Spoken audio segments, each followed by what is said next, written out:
Hi guys, welcome back to my channel. If you're new here, welcome. If you're a returning subscriber, I thank you all for pushing play and spending a little bit of time with me today.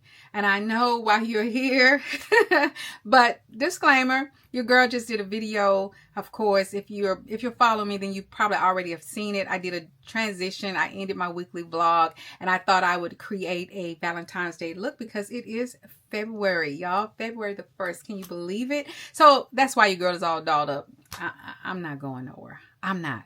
But we are here to talk about where I am in retirement process. So for those of you who don't know or you haven't went back, definitely go back. I'm going to leave the links below for my two previous videos. The first one is Yes, I Retired, my why and my how, and then the retirement process as a United States Postal Service worker. Okay, so I'm just here to update you today as where we are. It's February, what has happened, and all the things. Okay, so I retired December 31st, 2025. Okay, did my paperwork, sent everything in. I have not received my welcome letter. I have not received a PIN, my temporary password, anything. So I have no access to OPM to get in there to look at anything. Okay, and that's today is February the 1st. Okay, so it's been a month. What I did see last week was a pending deposit from OPM.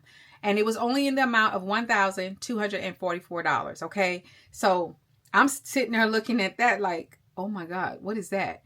So y'all know I'm in Texas. We had bad weather Monday, Tuesday, and it started clearing out Wednesday. So the mail did not run for those days. So when the mail ran Thursday, I did have some correspondence from OPM. OPM stated in there that they have received all my paperwork. They are still processing all of my paperwork, and until everything clears, I will receive an interim payment. I don't know if I'm saying that word right, but this is the word here. Okay. And the amount will be the $1,244. Okay. Like I said, I don't have a welcome letter. I cannot get an OPM. Now, a good thing too that I did receive was my CSA number. I have that because I didn't have that at first, but I still need my PIN and I still need to be able to access OPM to see all of my information. So I'm still kind of in limbo with that, but that is still positive. That's still a positive sign that things are moving, that I did get that. They have my paperwork. The process is moving along and I will receive an interim payment until everything is clear, and then I will start receiving my full amount due. So, and of course, they will go back and pay you for all the months that you have not received all of your monies. So that is a good thing, which is why if you especially retiring from the Postal Service, and again, I do not know how it works in any other department in the federal government or on the state and local level regarding any annual leave or PTO time. If you are paid anything that you have left at the Postal Service, you are. Okay. So I did receive my final check along with my annual leave on December the 16th. Okay. And I did state that in the last video that sometimes it could take 2 to 3 pay periods. Well, I didn't miss a pay period. That very next pay period, I received my final work hours as well as any remaining annual leave up to the allotted amount, which is 520 hours for mail handlers and clerks. I think supervisors or managers is 620 hours. I don't know about all the other departments in the federal government or on the state and local level, how that works. But if that is something y'all are entitled to, you want to make sure that you have that, because as I said, this is a process. It could take 60 to 90 days or longer. And even though a lot of us should have an emergency fund, and even if you do, it's nice to have that bit of money, because if you have 520 hours, it's a little over $19,000 and some dollars. Before we got our last contract, a few contracts ago, we could get 440, which is still a little over $15,000. So that's good money if you have that annual leave, because that's money in the bank that you could add with anything you have saved. Or if you don't have anything saved, that's money that you can put in the bank to make sure if you still have a mortgage, car payments, credit cards, helping kids in school or whatever, that you don't miss a beat on paying any of your bills. That's money in the bank. But I will say, if you know you owe money, like you used to be a window clerk, you were short and you're paying out, you may want to get that taken care of before you retire, because that could hold up you getting your final distribution of your annual leave. Okay. So that was a good thing. I didn't miss a beat. I did get my final check. I did get my final annual and all of that December 16th. And I am due to get that. I shows pending deposit for February the 3rd. So that will hit my bank account February the 3rd. Okay. So I'm just going to take that, leave that money in there. Now, another good thing that has happened. I said probably the first week I checked my thrift savings plan, which is like your 401k. It didn't show me as separated as of yet. Okay, so if you're not separated, you can't go in and do a withdrawal or whatever. You can't really do anything to it. So I went in there last week and it did finally show separated. Okay, which means now I had options I can do, and it gave me 3 options. You can do a partial withdrawal, or you can do a full withdrawal, meaning you take all your money out, or you can roll your money over into an IRA. Okay, so there are some options. And again, I'm speaking from a former postal worker. Okay, so I don't want to make too many hasty decisions. You know, I told you I still have 3 credit cards. I don't want to go in and start paying off a bunch of stuff and moving money here and moving money there until I know exactly what I'm about to get in my retirement, my pension, my supplemental income. And if you don't know, your supplemental income is almost like Social Security, but not as much as Social Security. And that is something that I will get until I am 62. It will cut off, and then it's up to me to decide if I want to tap into it or not. And I stated in my last video, yes, I will be. I've been working since I was 16. I want my money. I may not live to see 67. I may not. That's, that is the honest to God truth. I had to move the camera, guys, because it was starting to get dead, because I told you I had just filmed this look here, so I had to move over because it's a short plug, and now you get to see all this stuff going on back here. So sorry about the distraction. Pay attention here, pay attention. But anyway, so like I said, I don't want to start paying off stuff and moving things around until the dust settles and I know exactly what I'm about to be getting monthly, and then I can start making some decisions. And that meaning, like I said, paying off my credit cards, those 3 credit cards that I told you I need to pay off, open up my high yield savings account. And what I'm still trying to decide between a couple, which I will let you know which one I finally decide to do. As far as my high yield savings account, which one I'm going to do. I got great information from a lot of people who said, unless I had earned income, I cannot have a Roth IRA. My husband would have to do it. But if I get monetized on YouTube, I can, which is what I'm hoping. Yo, I need them watch hours, okay? Which is what I'm hoping. But if not, we still can max out a Roth IRA under my husband. I have no problem with that, of course. What else? So we're still doing our research, making thoughts, but I don't want to make any money moves. Because anything could happen. Let's be realistic. I mean, a lot could happen. And you want to have money, set aside for whatever. I have a home. Anything could happen at home. We have cars. Anything can happen with our cars. We just want to make sure that we have money. And since I don't have that guaranteed, know what I'm getting every month, I just kind of want to wait. Because $1,244, let's just say, by the time I pay the insurance on the vehicles, the 3 vehicles, because I still have the 3 cars, and I pay the insurance on those, the water bill every month, and we still have pay a mortgage. Now, my husband pays the majority of the mortgage, but I do contribute to that. So by the time you do all of that, $1,244 is not a lot of money. So even though I still have the money from my annual leave still sitting there, that's great. Now that it shows that I'm separated from the post office, if something should happen, I can tap into my TSP. That's great. All of that's great. So I really just said, I just told my husband, we're just going to wait. I'm not going to start making moves. I'm not going to go be paying this off and opening up this account, putting money over here. And, you really can't do much, because I don't want to use up my stored up money. And who knows how long it'll be before everything is processed and I'm getting what I'm supposed to get. 60 to 90 days could turn into longer. Who knows? I don't know if they're talking about another partial government shutdown, if that affects OPM I just really thought about that just a second ago. I should have researched to see if that affects OPM, but I'm not for sure. If you know, leave that in the comments if that affects OPM. If they do another government shutdown, then there we go. We're going to be on hold again. I don't know if the layoffs that they had, this new administration, affected OPM, but I do know there's way more people retiring, than ever. And so they're behind. I saw one lady said that she's like, it's 6 months. She still has not even gotten an interim payment. So I am truly, truly blessed. I understand that the fact that I'm here. Okay, I've retired. I've got my annual leave, my last check. I now am going to get my first interim payment on the 3rd. So even though it's not, all my money, at least my process is progressing. So I'm thankful for that. And now that my 401k thrift savings plan shows I'm separated, if God forbid, but if I needed to, I could access that money as well. So I just really wanted y'all to know where the process is right now. And then talk about one other thing. I did join.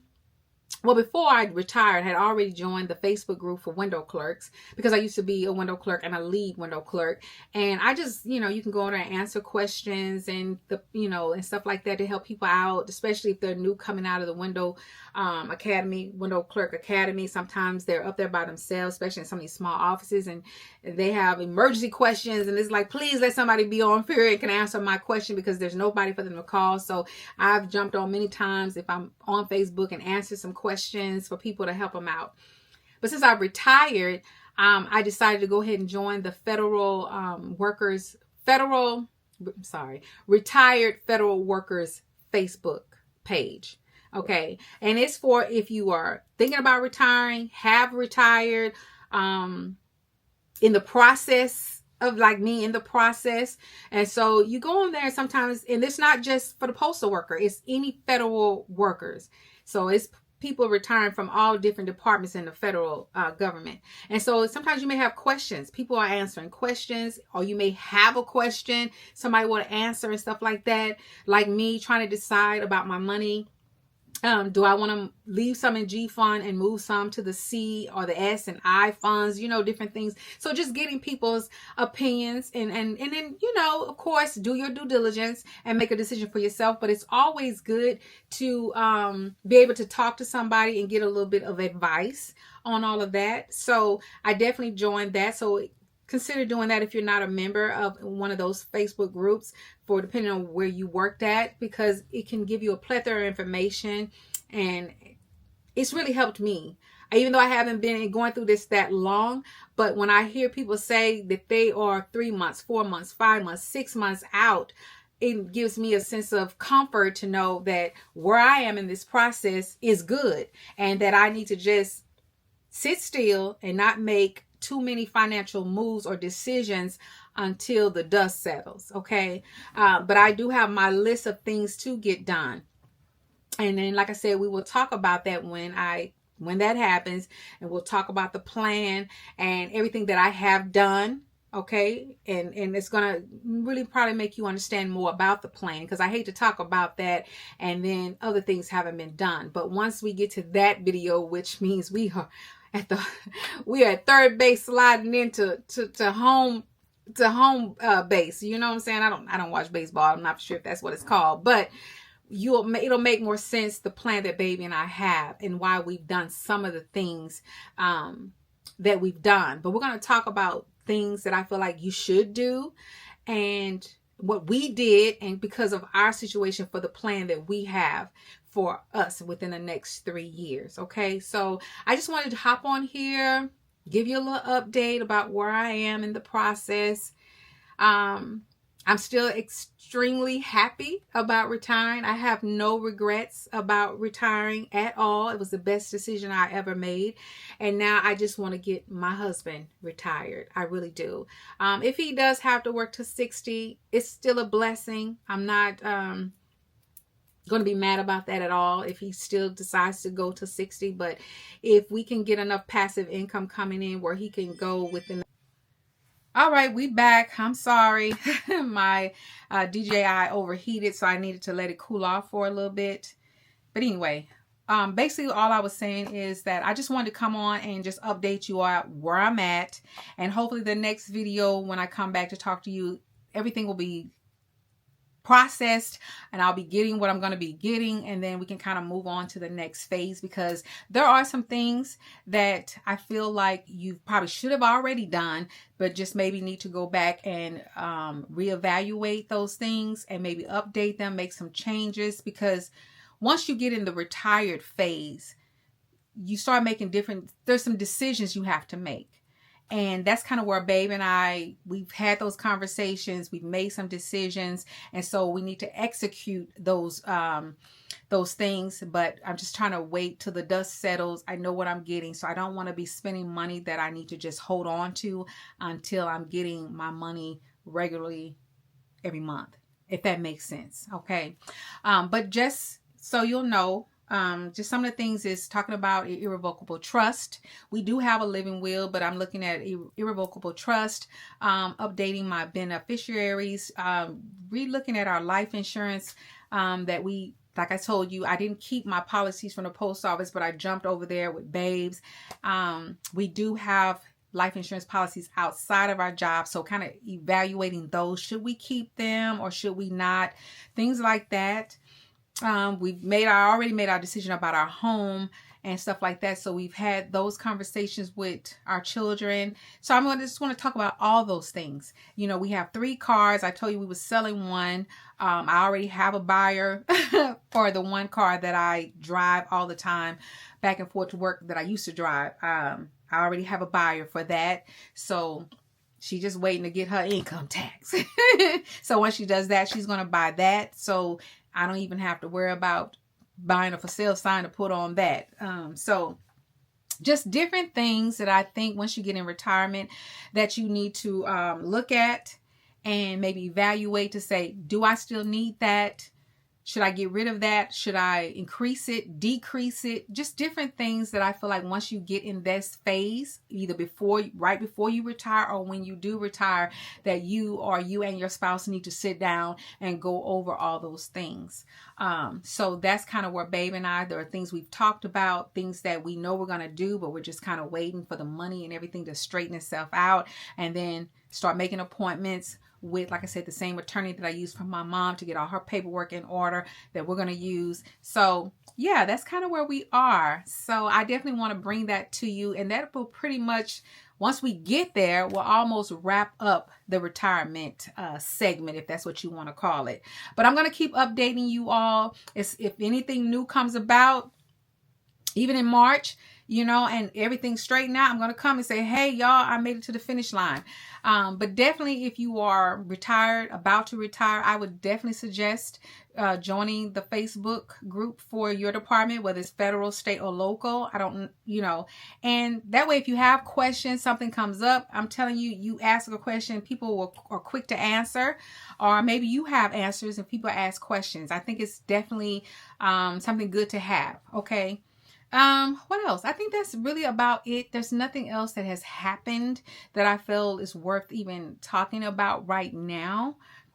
Oh, you know what? Somebody did comment about me being married, that it is easier to retire because of something that I said in my last video about retiring. And I understand if you're single, I truly understand it's hard. I realize how blessed I am, because I have stated that if I wasn't married and I wasn't getting supplement, I would definitely going to have to work till I was 62, because I had not done anything to help me to be able to retire without a supplemental income, or if I was single. No. And I can't sit here and say, oh, I would have done this and that, because when I was in my 40s, I didn't do anything. When I turned 50, I told you I did some of the things, but not all of the things. So I'm not going to sit here on no high horse and tell anybody that's single, that's going to have to retire alone, that it's still possible. It's easy. I will say it's possible, but you have to have a plan.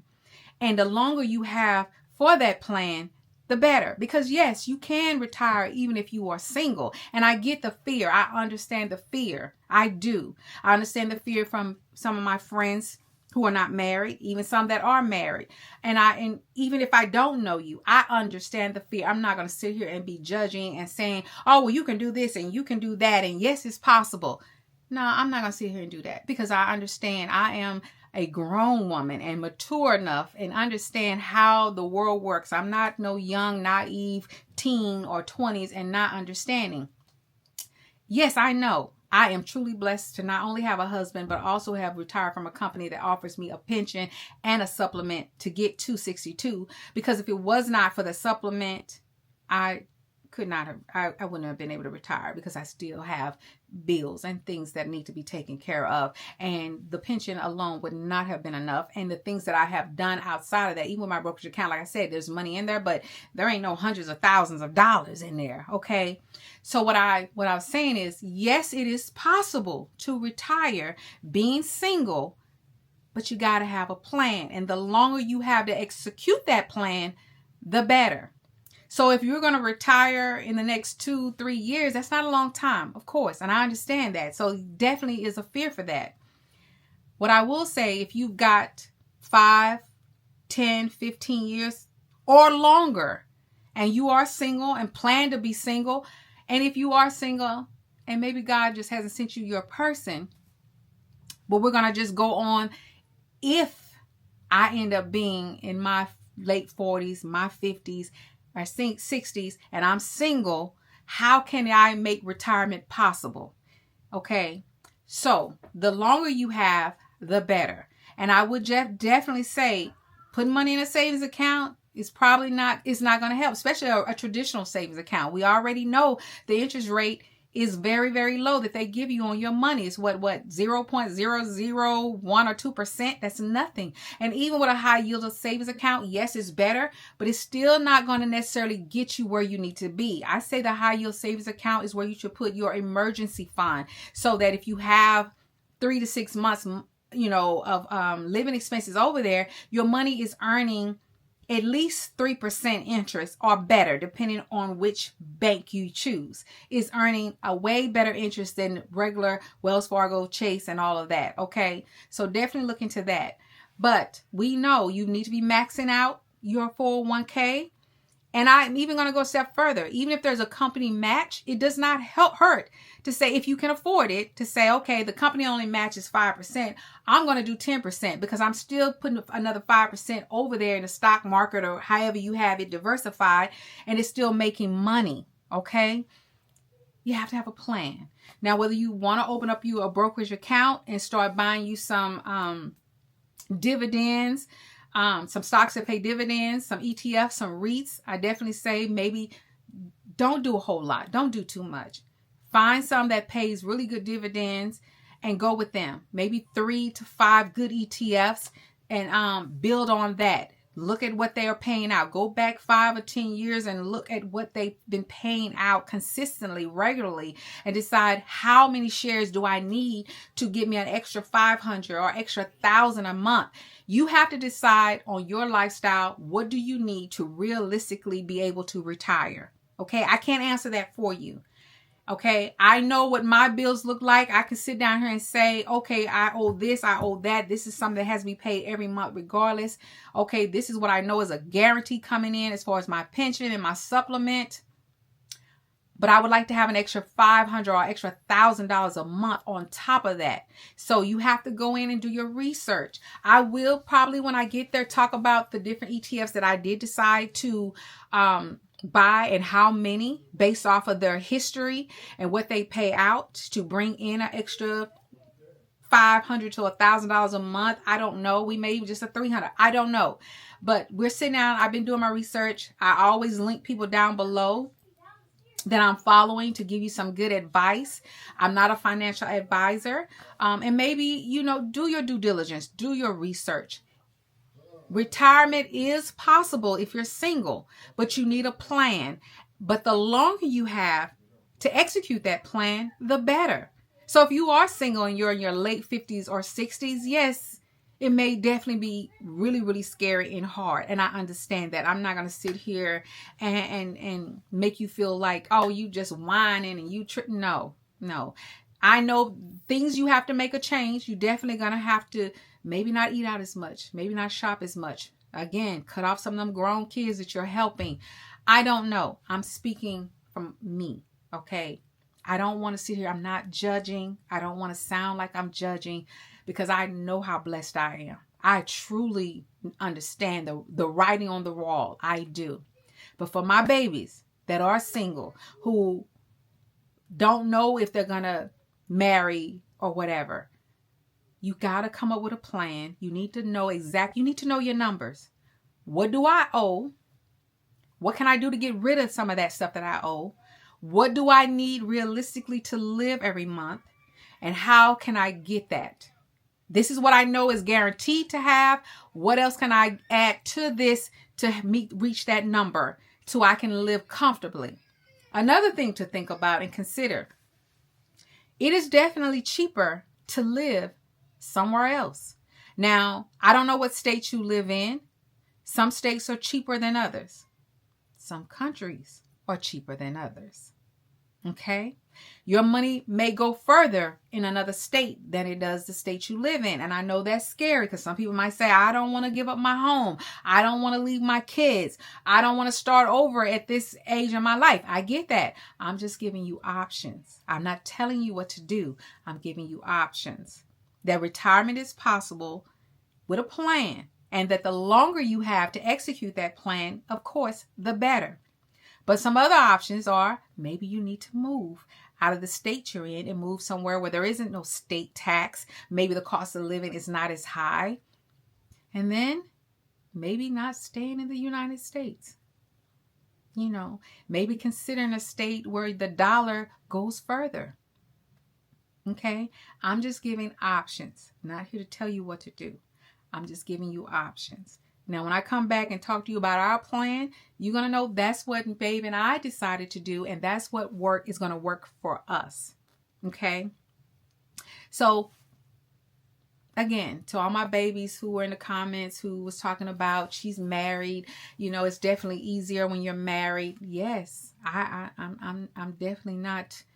I'm not saying you're lying. You're right. I do have a spouse who definitely made almost double what I made a year at the Postal Service. Almost. He's a truck driver. That's just, you know, they make pretty good.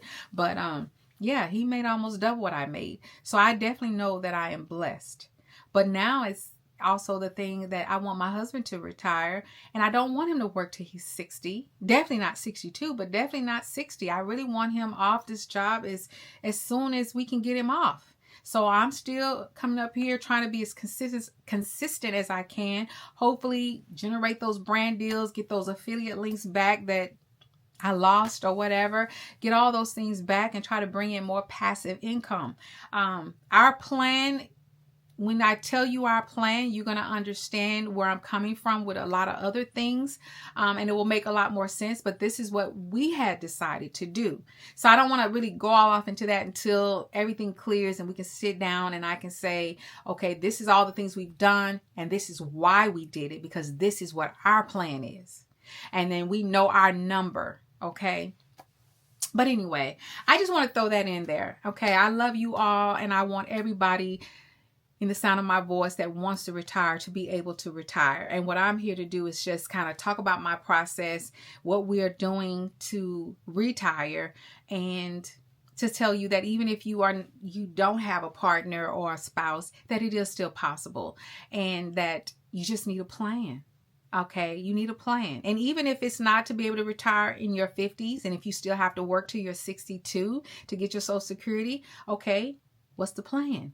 And if you know, okay, health insurance is a thing and you need to work until you're able to get your Medicaid or Medicare. I'm going to put it here. I don't know why that always throws me off. Okay, you have to work till you're 65. Is 65 the magic number? Would you still be able to go at 65? See, this is what I'm saying. I want us to start realistically thinking about retirement. Think about where we are, what we need. Do we need a great insurance policy, a health insurance policy? Do we need a certain amount every month? You got to sit down, because it's one thing to start thinking about retirement and planning for it than to just sit and want to retire, but not thinking about what you need to retire and how I'm going to get there to make it happen. So I just want to give you some, that's what I want to give you. Some, because We all want to retire and enjoy the fruits of our labor. And that's like my father, he was a pastor. He always said, we don't know how long. Once you're born, there's a dash and then you're going to die. We don't know how long we're going to live, but we want to prepare. Because, I've retired, but I could possibly not make even a year, 6 months. Who knows? I'm not manifesting that. I'm not putting it out there, but I'm just saying you're preparing. You want to get everything lined up and prepare for retiring and to enjoy many years of retirement. But anything could happen, and we all know that. Because I don't know if I mentioned it. My father retired in February of 1 year. He died of a massive heart attack that same year in December. He didn't even make a year of retirement. Okay. So yes, he did all the things, planned everything, and I didn't stress out when he passed away. Everything was in order and I was able to go through and get everything done. Boom, boom, boom. But what I'm saying is he didn't even get to enjoy a year of his retirement. So again, none of us know when we're leaving this life. We don't. But we are supposed to be living, enjoying the gift that we have been giving to wake up to see another day, and we're hoping to see tomorrow. So everything is, I'm doing this because you go to work because you're hoping to get a check to pay your bills. You know what I'm saying? You're not going to work hoping they're going to pay you. You go to work because you're promised that you're going to get a paycheck, right? So we don't know if we're going to live to see retirement. We don't know if we're going to live to see many years of retirement, but we're planning for retirement and we're planning for living 10, 15, 20 years into retirement. But we're going to also put things in play in case we don't, to protect our assets and to protect other people that we leave behind so they don't have to deal with probate. Because we already know the horror stories behind going through probate, that it could take years and it takes a lot of money that your family should not have to spend if we plan accordingly. Okay.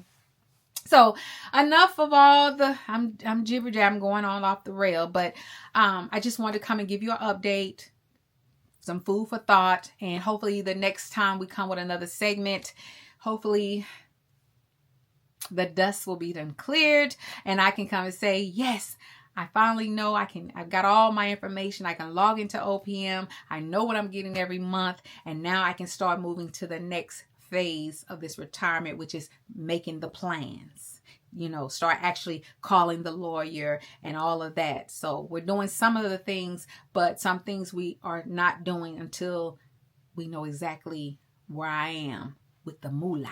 Okay. All right. So if you enjoyed this and you're not subscribed, consider subscribing to this channel. Turn on your notifications so you know when I upload another video. Leave me a comment. Your girl is retired. I am doing my best to answer every one of your comments because your girl definitely appreciates you watching and taking the time to comment. Okay. Share my video if you know anybody that's interested in hair, wigs, makeup, natural hair. Just care about what your girl is doing. But also if they are retiring or thinking about retiring, share my video, okay? And as far as travel, if you are interested in travel, there are still, like I said, some travel videos on this channel. You just have to scroll down to them. But for moving forward, like I said, all of our travel now will be over on KD and Cammy's Adventures. Those links are down below. So if you're interested in that, definitely go and subscribe to our travel channel and turn on the notifications over there as well. All right. So until next time, Cammy loves you. Mwah.